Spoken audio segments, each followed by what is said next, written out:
Hi, everybody. I am so glad you're here to join us today. I have Lucas, and he is with Dronetag. He will be sharing about the product. They have several different ones to offer that provide real-time drone and pilot detection. So I'm going to turn it right over to you right away, Lucas. And just can you tell us a little bit about you? Because we want to get to know you as well. Hi, Desi. Thanks for having me on this session. Really happy to share more information about me and DroneTech, especially the new product line we just launched for the receivers. But first of all, I'm quite young, but I have been in the drone industry since 2012. So I originally bought a DJI Phantom 1. So that was my first drone I flew. And over the time, I became more specialized in drone photography and videography. I was just doing those professional drone services. And eventually, what was always stressing me out was the other aircraft in the airspace and other drones in the airspace. So in 2018, we signed up for a local hackathon, which is some sort of 24-hour competition. And we came up with an idea of drone tech, which at that time was just simple tracking devices for drones, which was meant to be used by professional pilots so they could safely fly in the city, close to the airport, close to any critical infrastructure, and basically voluntarily deconflict with other pilots. And 6.5 years forward, now we are here being the major remote ID module manufacturer, and this year we also launched the drone detection units. So things have quite changed since then, but my passion for drones is still there. So happy to innovate, happy to bring new products to the market. And I'm also always, bringing the products to the market from the perspective of the pilots or the users. So that is something that really makes us different from the others, that we basically were in this industry from the very early beginning. That is fantastic because that situational awareness and the fact that you have come through the whole industry knowing that side of it and the need for that situational awareness. Who is flying in that airspace around? So tell us a little bit about some of the products that Drone Tag offers. Yeah. So at originally 2018, the drone world was very different and the needs for such a device were not really clear. So we originally launched this product, which is called DroneTech Mini. Uh, what is quite funny about it, it's our like biggest tracking device we have. But since it was first product, we call it DroneTech Mini. And essentially, this was LT-based tracker, which you could just put onto your drone, and then you might become visible to users of the application. But 2018, 2019, 2020, 21, we have been 3 years working on R&D of this product because we started completely from the scratch. So 3.5 years until this little boy was launched to the market. So that was quite rough journey.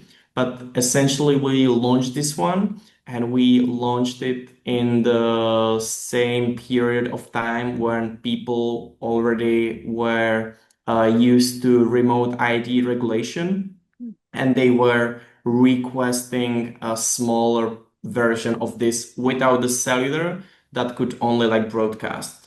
So that's where we launched a drone tech beacon. So that's the product I'm showing you right now. So that's just simple brother to drone tech mini.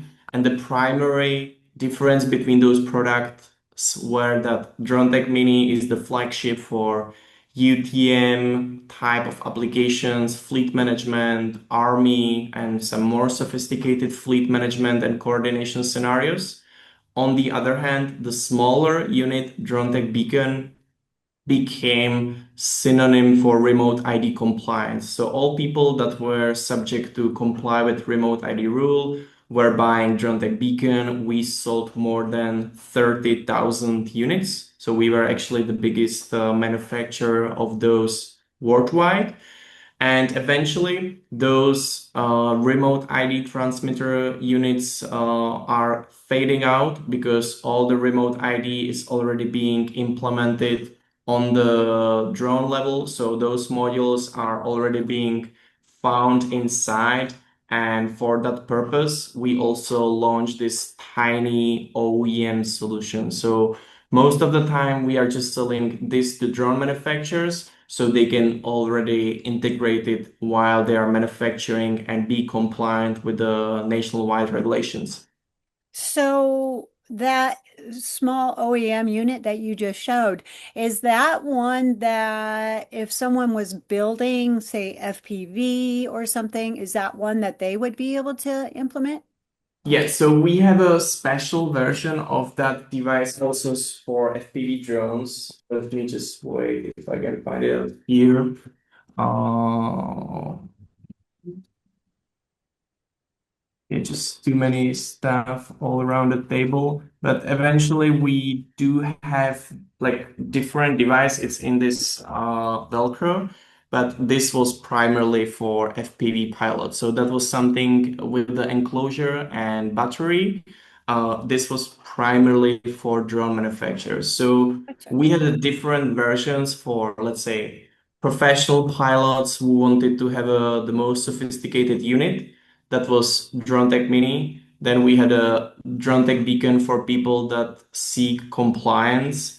Then we had the Dronetag DRI for people that were drone manufacturers and they wanted to become compliant. And then we had a Dronetag BS for people that wanted to have FPV flights or RC modelers that were just from this group of people with budget constraints. So that was the purpose to cover all major groups of customers. And you've done a fantastic job. Wow, Cool. such a wide spectrum and a Yep. lot of changes over the years. And I think it's funny how you say that's the mini, and that's so true. Things have had to got much smaller over time. Yeah. Yeah. Yeah.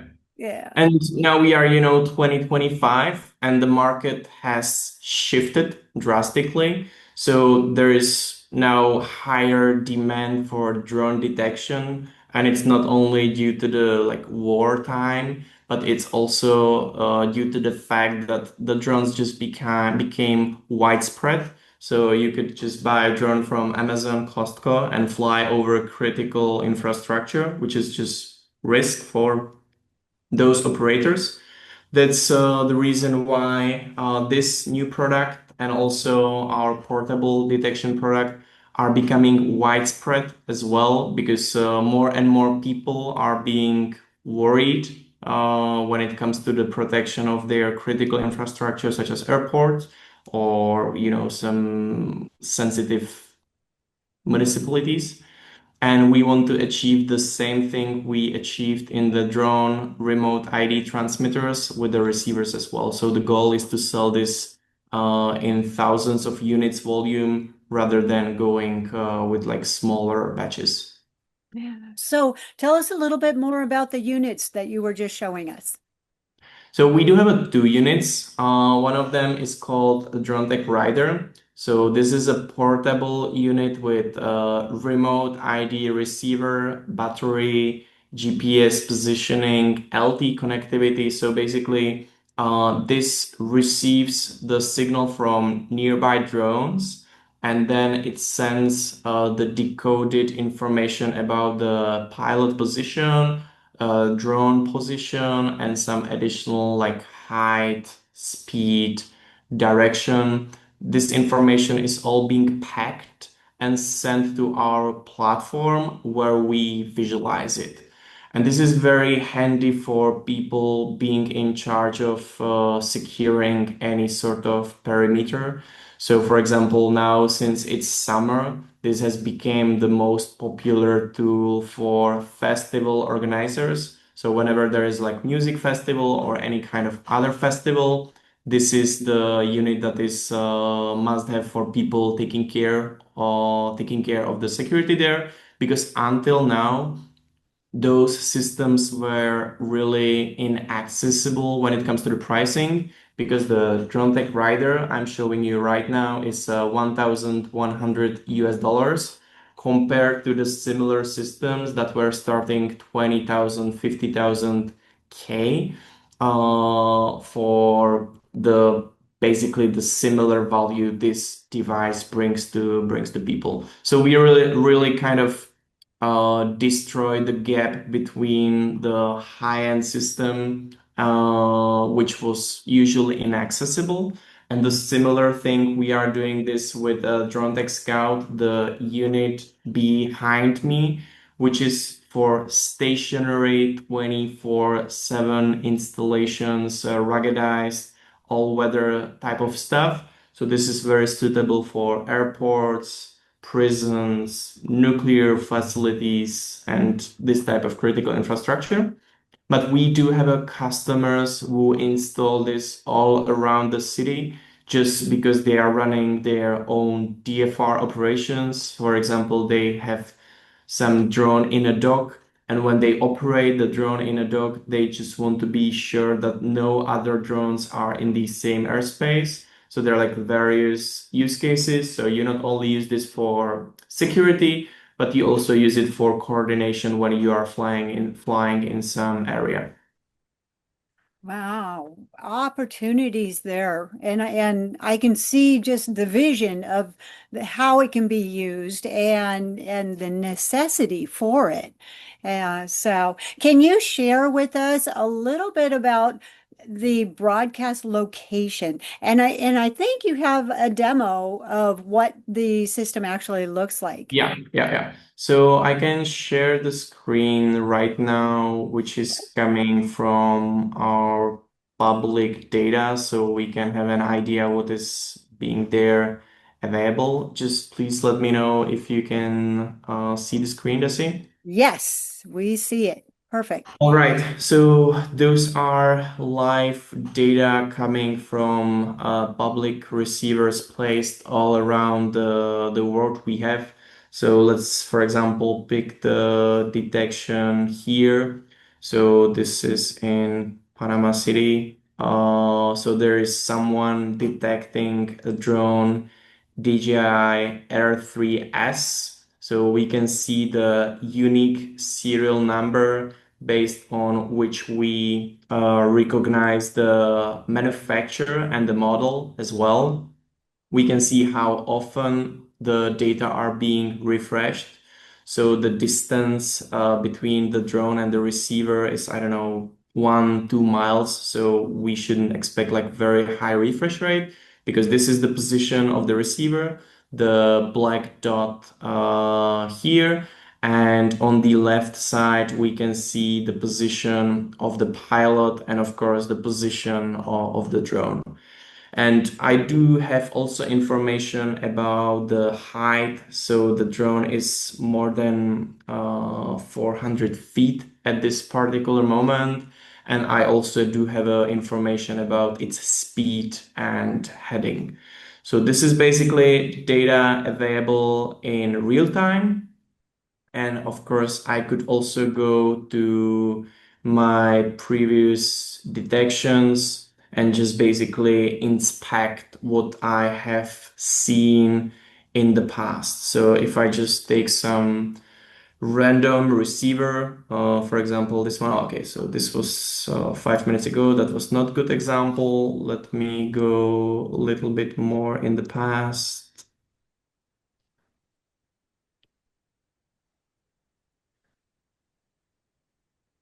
That one is not I wanted to open. So This is one. this information saved on your platform and for a certain Yes, amount of time?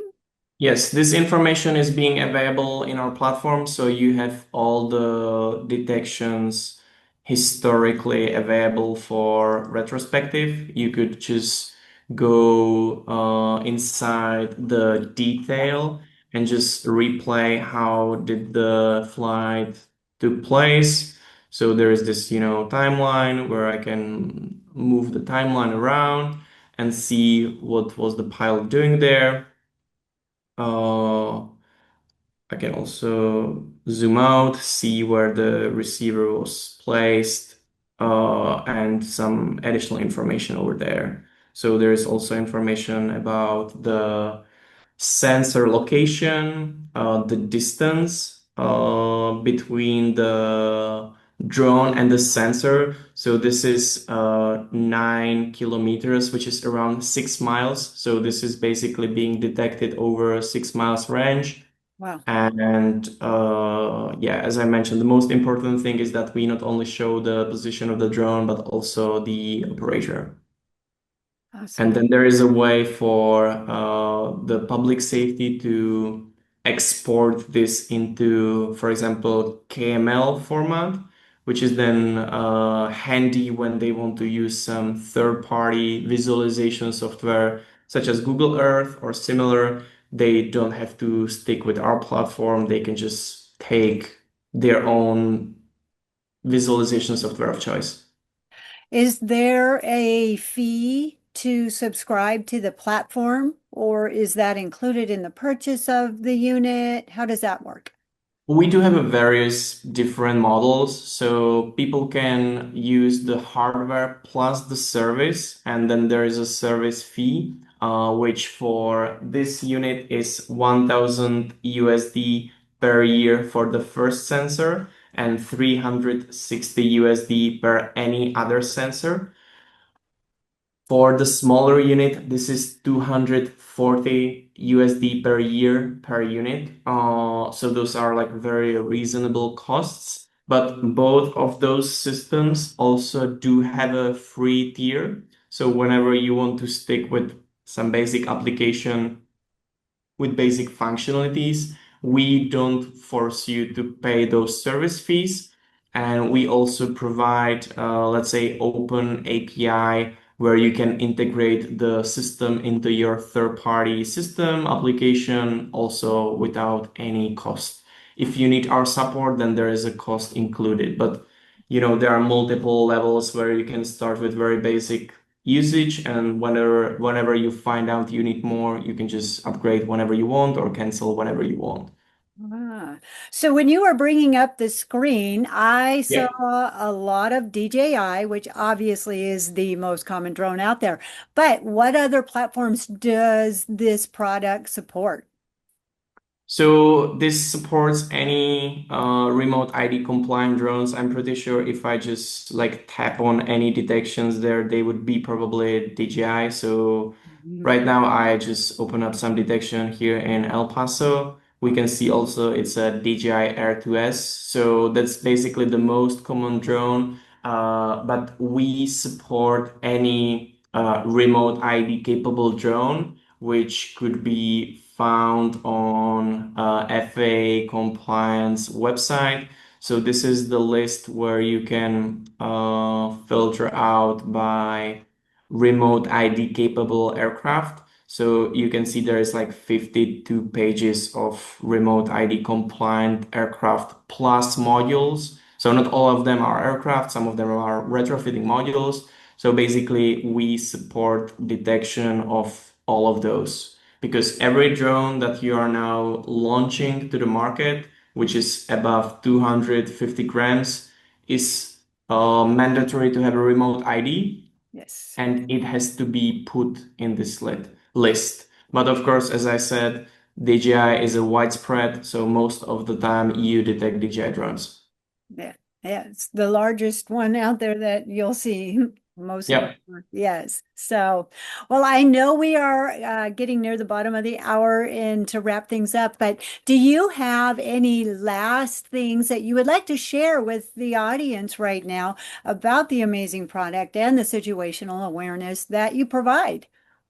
Yeah, so I just wanted to say that our goal is to increase the safety of the airspace. So we recently launched our public safety support program. So public safety officers can request to test the rider for 2 months for free. they could just reach out to us. We send them at no commitment, no cost or whatsoever, because they could at least get hands-on on the system, learn about what it can detect, what it cannot detect. So it's also about the education, and then they can decide how do they proceed with this information. Either they wait for other systems or they decide to continue with our brand. But for us, it's really important to like educate the public safety, because there has been many unnecessary disasters where drones were colliding with the fixed wing planes or helicopters. So there has been one incident in California during the wildfires. There has been second incident now in Texas, and those could all be prevented by using, let's say, those low-cost units, because the drones that were in this mid-air collision, they were involved. Those were remote ID capable drones. So if we really simplify it, those incidents could be, ended up differently. So that is the reason why we want to support the public safety as much as we can. So we give them our devices for free trial for 2 months. That is greatly appreciated and such a value. Being in Southern California myself, it is such a value and something every public safety needs to have. And so that's amazing. Thank you. Well, I want to thank you for joining us. Thank you for sharing with us. This is exciting, and I think it's neat to see just how it's evolved over time and what you are offering for the drone industry. So thank you very much, Lucas, for joining us. Thank you, Desi, for having me and for having the chance to collaborate on this topic. Awesome. All right. Thank you.